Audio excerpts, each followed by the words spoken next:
puppets on the Muppet Show tonight. It's time to put on makeup. It's time to dress up right. It's time to raise the curtain on the Muppet Show tonight. Why do we always come here? I guess we'll never know. It's like a kind of torture to have to watch the show. Hello, my name is Gordon Mitchell. I'm the director of the William Pitt Debating Union, and it is my pleasure to welcome you to the first ever Pittsburgh Puppet Debate. It's great to see all your faces. And for those of you out in cyberspace, welcome to Pittsburgh. It is a sports town known for its excellent sports teams, not so much known for its neckties. I'm wearing a Pittsburgh Penguins hockey necktie, as you can see today. I'd like to give another shout out to a friend out in cyberspace, and that is Gavin Ilsley. I'm trying to fill his big shoes. Last year he was here in Pittsburgh, just a stone's throw away in the Shenley Park Visitors Plaza, doing something that I am trying to do right now, which is to MC a public debate. Now, he is a improvisational comedian, and we were trying during the last tour to mix that skill with his debating skill to create a new event called Improversy. And we tried to pull that off down there in the Shenley Park Visitors Plaza, where we set up some milk crates, took topics from the audience, and had Fraser Campbell, his partner in crime, fielding questions and debating spontaneously. Today, we're trying a variant on that. We're actually going to stage a debate with puppets, taking advantage of some extra skills from another one of our British visitors. But before I talk more about that, let me introduce the puppets. First of all, over here we have Professor Hugo Hackenbush. Let's welcome Hugo Hackenbush. He's coming off of his last major public appearance at Vanderbilt University in the 2006 public address conference. He had to undergo a period of forced rest after his appearance there. His qualifications were a little bit in doubt, so I'll leave that to the actual debate to elaborate more on that. He was alluded to as a doctor, some kind of an equine physician. I'm not sure if he was just horsing around during the debate or if he really has those qualifications. We'll see his level of preparation today. He will be sorely tested by the competing opposition puppets. And it is time to introduce first, over here behind the divider, I give you Mott! Hello! And his partner, Cookie! Good morning!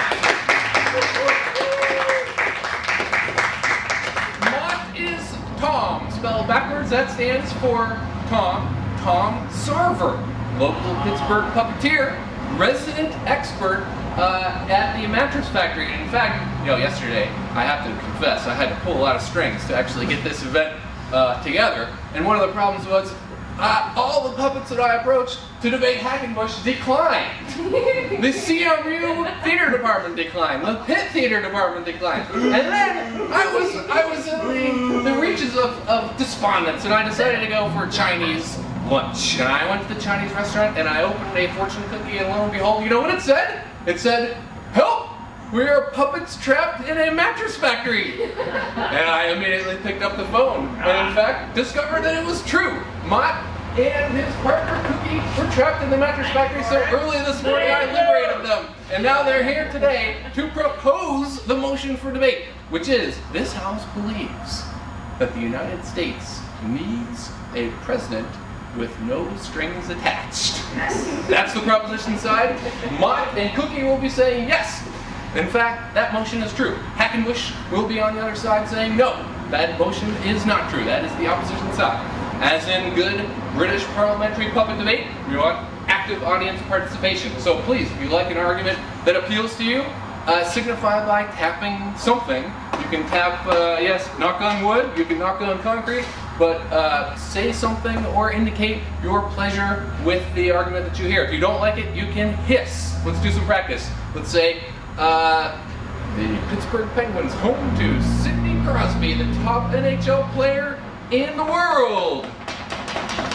Oh, a lot of hockey fans out there. On the other hand, if I say something like, global warming, just a hoax. Don't worry about it, folks. Oh, see. Interesting audience out there. Okay, so you got the gist on that. Now it's time to introduce the human props. These are the humans who will be helping out with the puppets. First of all, before I do that, I want to make another shout out to Janet Nectar. Nectar, excuse me, Janet. Maker of the Muppets. She physically stitched together Miss Piggy. And lo and behold, at Treasure Island, there was a special effects disaster, a fire, burned some puppets. Where'd they go? They went to Janet's house for rest and rehabilitation. And you know what? She is also the mother of one of the human props in today's debate, and that is Alistair Cormack. Former president of the Durham Debating Union, European Debate Champion Extraordinary, a list of accomplishments longer than my arm. He is going to be helping with Cookie? Yes, very good, okay. And also behind the scenes, his partner in crime is Alex Just. Let's give it up for Alex Just. Current president of the Oxford Union, also a long string of debate awards, European Debate Champion, etc., etc., etc. They are going to be, again, proposing the motion.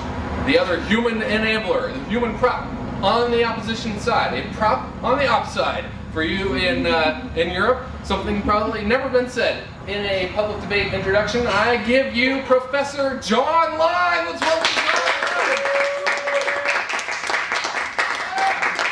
One of the world's leading rhetorical theorists, PhD from the University of Wisconsin, and a former intercollegiate debater himself from the state of Kentucky.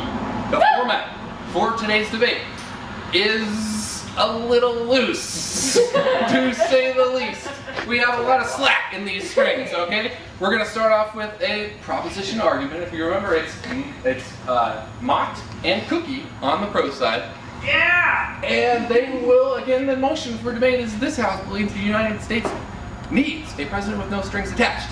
They're going to talk for a while. They might get some questions from the other side. And then, after a few minutes, we will shift to the opposition side. We will hear the other side of the story. And again, you may see some questions by the proposition side during the opposition speak. So a little bit unusual for American audiences, but trust me, it will be fun.